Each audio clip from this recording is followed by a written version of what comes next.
பிறந்த வீட்டிலிருந்து புகுந்த வீட்டுக்கு வந்த பின்பு தாய் தந்தையருடன் இருக்க வேண்டிய நேரத்தை அவ தியாகம் பண்ணிடுறா. தேவதை மாதிரி, உலக அழகி மாதிரி பொலிவுடன் பிறந்த வீட்டிலிருந்து புகுந்த வீட்டுக்கு வந்த குடும்ப தலைவி குழந்தைகளை பெற்று போடுற வேலை அப்புறம் குடும்ப சுமை, அப்புறம் வேலை சுமை போன்ற பல்வேறு காரணங்களால் மன உளைச்சலுக்கு ஆளாகி உலக அழகியாக தேவதை மாதிரி வந்த பொலிவோடு வந்த அந்த பொண்ணு உள்ளூர் கிழவி மாதிரி ஆயிடுறாங்க.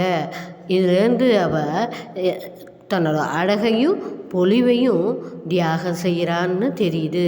பிறந்த வீட்டிலிருந்து புகுந்த வீட்டிற்கு வரும்போதே ஒரு குடும்பத் தலைவி தன் ஆசாபாசங்களையும் வெறுப்புகளையும் தியாகம் செய்கிறா. பிறந்த குழந்தைகளுக்காக தூக்கத்தையே தியாகம் செய்கிறா. தன் குழந்தைக்காக தன் குடும்பத்துக்காக சேர்த்து வைத்த பணத்தை எல்லாம் குடும்ப கஷ்டத்துக்கு உதவி செய்து தியாகம் செய்கிறா. தன்னோட நகையையும் கொடுத்து தியாகம் செய்கிறா. அந்த குடும்பத் தலைவிக்கு கல்யாண வயசில் ஒரு பெண் இருக்கான்னு வச்சுக்கோங்களேன். அந்த குழந்தையானது தன் தாயோட நகைகளையும் புடவைகளையும் தனக்காக எடுத்து வைத்து கொள்ளும். அதையும் தியாகம் செய்கிறா. சில பெண்கள் குடும்பத் தலைவிகள் சிறு வயதிலேயே விதவையாகி விடுவார்கள்.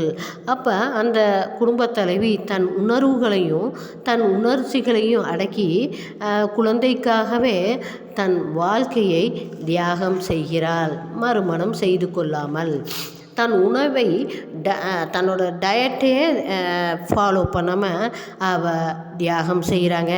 ஒரு குடும்பத் தலைவி குண்டாக இருந்தால் அப்போ நான் அவளை பார்த்து கேட்டேன், இவ்வளோ அழகாக இருக்கிறீங்களே, ஆனால் நீங்கள் குண்டாக இருக்கிறீங்க, முகம் இவ்வளோ அழகாக இருக்குது, ஏன் நிறைய சாப்பிடுவீங்களா, சாப்பாடை கண்ட்ரோல் பண்ணுங்க அப்படின்னு கேட்டதுக்கு அந்த குடும்பத் தலைவி பதில் சொன்னால் பாருங்கள், என் கண்ணுலேருந்து தண்ணி வரலைங்க, ரத்தமே வந்தது.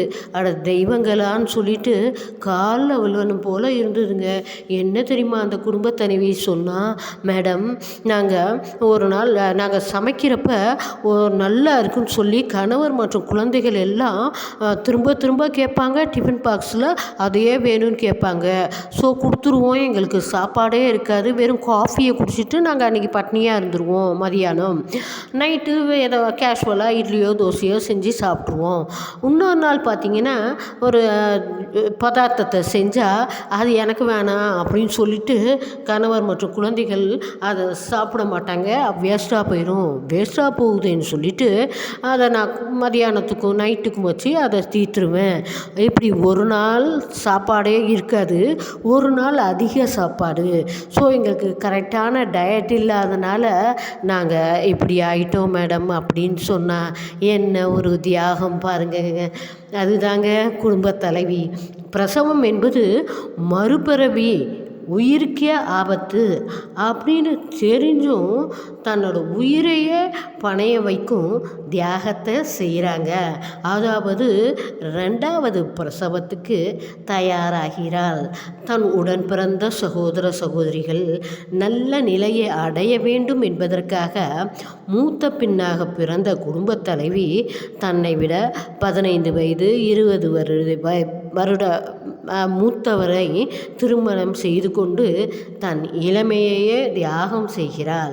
குடும்ப சூழல் காரணமாகவும் உடன் பிறந்தவர்களின் நலனுக்காகவும் ஏற்கனவே திருமணமானவனை திருமணம் செய்து கொண்டு தன் கணவன் முதல் மனைவியுடனே குடும்பம் நடத்தும் போது 2வது மனைவி வாளாவெட்டி என்ற பெயருடன் தன் வாழ்க்கையையே தியாகம் செய்கிறாள்.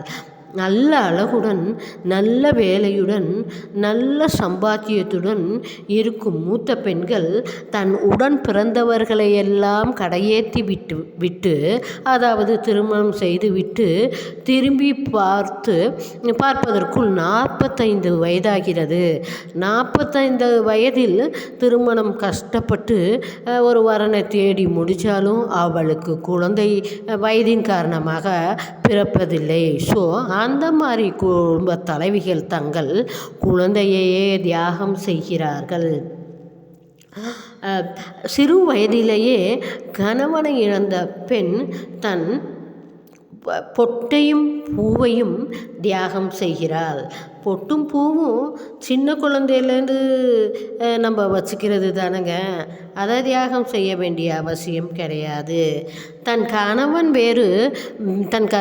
வேறு பெண்ணை திருமணம் செய்து போன பின்பு கணவனையே தியாகம் செய்கிறாள். தன் உடல், பொருள், ஆவி எல்லாத்தையும் குடும்பத்துக்காகவே தியாகம் செய்கிறாங்க. இவ்வளவு தியாகம் செய்யும் இவர்களை நம்ம தியாகிகள் என்று அழைப்பதை விட தியாக பிரம்மங்கள் என்று அழைப்பதே சரியாகும். இன்றைய வீடியோவில் நம்ம குடும்ப தலைவியின் சேவைகளை பாராட்டும் விதமாகவும் நன்றி கூறும் விதமாகவும் வாழ்த்துப்பா புகழ்ப்பா என்ற தலைப்பின் கீழ் 4 வீடியோ போட்டிருக்கோம். அதில் ஃபஸ்ட்டு வீடியோவை ஏற்கனவே ஒளிபரப்பிட்டோம். இப்போ செகண்ட் வீடியோவில் தியாகங்களை பார்த்தோம். வாழ்க குடும்ப தலைவிகளே, வாழ்க உங்களின் புகழ், வளர்க உங்களின் தொண்டு. இந்த வீடியோவை நீங்கள் லைக் பண்ணுங்கள், ஷேர் பண்ணுங்கள், சப்ஸ்கிரைப் பண்ணுங்கள், கமெண்ட் பண்ணுங்கள். நன்றி.